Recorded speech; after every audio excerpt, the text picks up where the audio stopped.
ఏపీలో కొత్త మంత్రులకు కాసేపట్లో సీఎం చంద్రబాబు శాఖలను కేటాయించనున్నారు. పాత మంత్రుల శాఖల మార్పుతో పాటు కొత్త మంత్రులకు శాఖల కేటాయింపుపై కాసేపట్లో ప్రకటన వెలువడనుంది.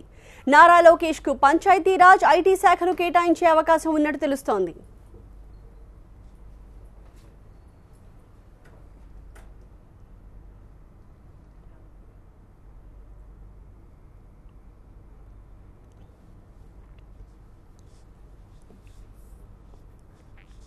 ఏపీలో కొత్త మంత్రులకు మరి కాసేపట్లోనే ముఖ్యమంత్రి చంద్రబాబు శాఖలను కేటాయించబోతున్నారు. పాత మంత్రుల శాఖల్ని కొన్నిటిని మార్చబోతున్నారు. అలాగే కొత్త మంత్రులకు శాఖల కేటాయింపు కూడా జరగబోతోంది. మరి కాసేపట్లో దీనికి సంబంధించి ఒక అధికారిక ప్రకటన బయటికి రాబోతోంది. అయితే అన్నిటికంటే ముఖ్యంగా నారా లోకేష్కి ఏ శాఖను కేటాయిస్తారు అన్నది సర్వత్రా ఆసక్తిని రేపుతోంది. ఆయనకి పంచాయతీరాజ్ అలాగే ఐటీ శాఖలు కేటాయించే అవకాశం ఉన్నట్టు తెలుస్తోంది.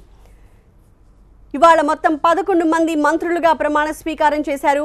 ఏపీ కేబినెట్ విస్తరణ ఇవాళ జరిగింది. మొత్తం 11 మంది కొత్త వారు మంత్రులుగా ప్రమాణ స్వీకారం చేశారు. అయితే గతంలో మంత్రులుగా చేసిన వారిలో 5గురికి ఈ సందర్భంగా ఉద్వాసన కూడా పలికారు. దీంతో మొత్తం మంత్రుల సంఖ్య ఇప్పుడు 26గా ఉంది. అయితే ఈ 26 మందికి ఎవరెవరికి ఏ శాఖని కేటాయిస్తారు, ఎవరెవరి శాఖల్ని మార్చబోతున్నారు, కొత్తగా మంత్రులుగా ప్రమాణ స్వీకారం చేసిన వారిలో ఎవరికి ఏ శాఖని అప్పగించబోతున్నారో అన్నది ఆసక్తిని రేపుతోంది. కొన్ని పేర్లు అయితే బయటకు వస్తున్నాయి. నారా లోకేష్కి పంచాయతీరాజ్తో పాటు ఐటీ శాఖల్ని కేటాయిస్తారని అందరూ భావిస్తున్నారు. అలాగే భూమా అఖిలప్రియకి విద్యాశాఖని కేటాయించే అవకాశం ఉన్నట్టు కూడా తెలుస్తోంది. ఇలా కొంతమంది శాఖల విషయంలో కొన్ని వివరాలు తెలుస్తున్నప్పటికీ ఖచ్చితమైన సమాచారం ఒక అధికారిక ప్రకటన వెలువడిన తర్వాతే తెలియబోతోంది. మా ప్రతినిధి దీప్తి దీనికి సంబంధించి మరింత సమాచారం అందిస్తారు. దీప్తి, ఎన్ని గంటలకు శాఖల కేటాయింపుకు సంబంధించిన సమాచారం తెలిసే అవకాశం ఉంది? యూజువల్గా మధ్యాహ్నం తర్వాత అనౌన్స్ చేస్తాము అన్నట్టుగా ఉంది మన దగ్గర ఉన్న సమాచారం. కాకపోతే భూమా అఖిలప్రియకి సంబంధించి విద్యాశాఖ కేటాయించే అవకాశం కనిపిస్తోంది అని చెప్తున్నారు. అండ్ అలాగే నారా లోకేష్కి సంబంధించి కూడా పంచాయతీరాజ్ ఐటీ సెక్టర్ అనేది ఎప్పటి నుంచో వస్తున్నమాట. అఫీషియల్గా ఇంకా కన్ఫర్మ్ అవ్వనప్పటికీ కూడా మధ్యాహ్నం తర్వాత ఒక జియో పాస్ అవుతుంది. ఎవరెవరికి అంటే క్యాబినెట్ ఎక్స్పాన్షన్కి సంబంధించి ఇప్పుడు ఉన్న ఈ యొక్క నూతన మంత్రివర్గం as well as the older మంత్రివర్గం వీళ్ళందరికీ కలిసి ఏ శాఖలు అప్పగిస్తున్నారు అన్న దానికి సంబంధించి కూడా కొంచెం రీషఫల్మెంట్ జరిగే అవకాశం ఉంది. కాకపోతే ఎవరెవరికి ఏమేంటి శాఖ అన్నది ఇప్పటిదాకా మన దగ్గర ఈ రెండిటికి సంబంధించి తప్ప వేరే సమాచారం అయితే ప్రస్తుతానికి లేదనే చెప్పాలి.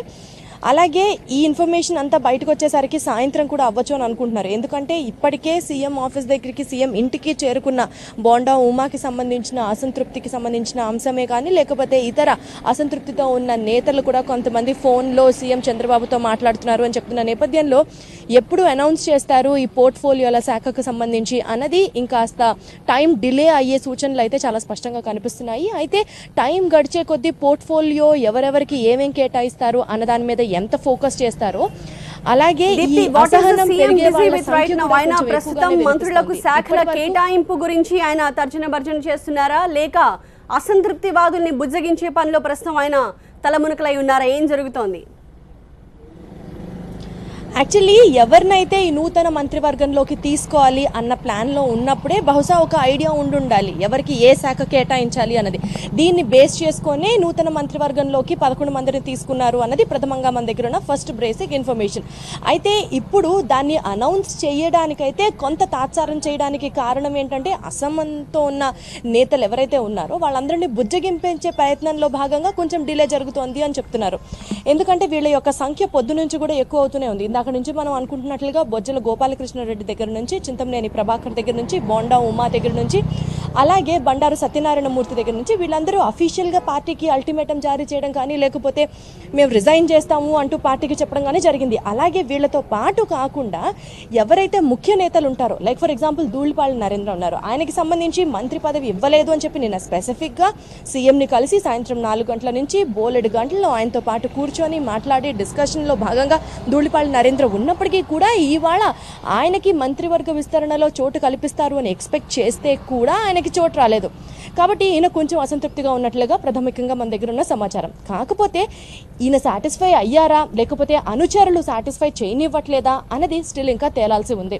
అలాగే వీళ్ళతో పాటు జ్యోతుల్ నెహ్రూ కూడా తీవ్రమైన అసంతృప్తితో ఉన్నట్లుగా మనకు తెలుస్తోంది. జ్యోతుల నెహ్రూ కూడా వైసీపీ నుంచి వచ్చి ఈ పార్టీలోకి చేరిన తర్వాత టీడీపీలోకి ఖచ్చితంగా మంత్రివర్గ విస్తరణలో ఆయనకు కూడా ఒక ప్లేస్ కల్పిస్తుంది అని అనుకున్నారు. కాకపోతే ఇవాళ అది జరగపోయేసరికి జ్యోతుల్ నెహ్రూ కూడా కాస్త అసంతృప్తిగా ఉన్నట్లు మనకు తెలుస్తుంది.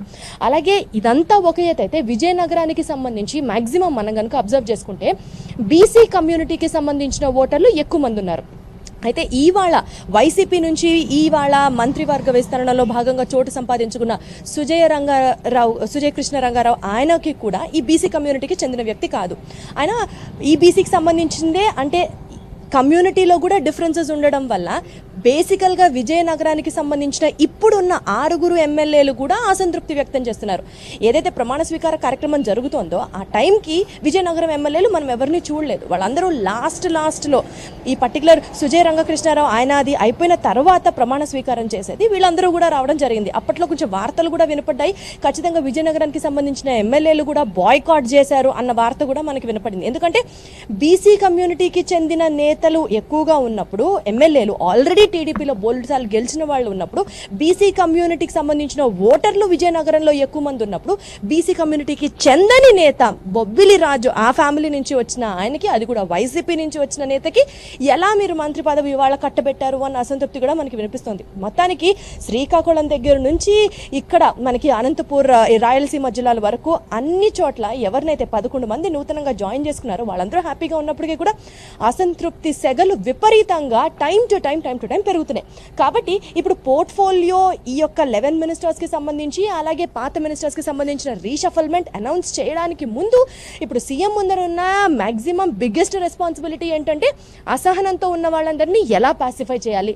ఎస్పెషలీ మైనారిటీకి సంబంధించి కూడా మినిస్టర్స్గా ఎవరిని తీసుకోలేదు. వైసీపీ నుంచి వచ్చిన వాళ్లే కానీ, లేకపోతే జలీల్ ఖాన్ కూడా ప్రత్యేకంగా ప్రెస్ మీట్ ఏర్పాటు చేసి చెప్పడం జరుగుతుంది. ఏదైతే బీకామ్ ఫిజిక్స్ అని అన్నానో చాలా కామెడీగా అన్నమాట. దీన్ని బేస్ చేసుకొని నేను అనుకోవట్లేదు, నాకు మంత్రివర్గంలో చాటు కల్పించలేదు అన్నట్లుగా ఇలా ఒక్కొక్కళ్ళు బయట పడుతున్నారు, వాళ్ళ యొక్క స్టేట్మెంట్స్ ఇస్తున్నారు. కానీ వీళ్ళందరినీ పాసిఫై చేసేది ఇంపార్టెంట్ ఇష్యూగా కనిపిస్తోంది సీఎం దృష్టిలో.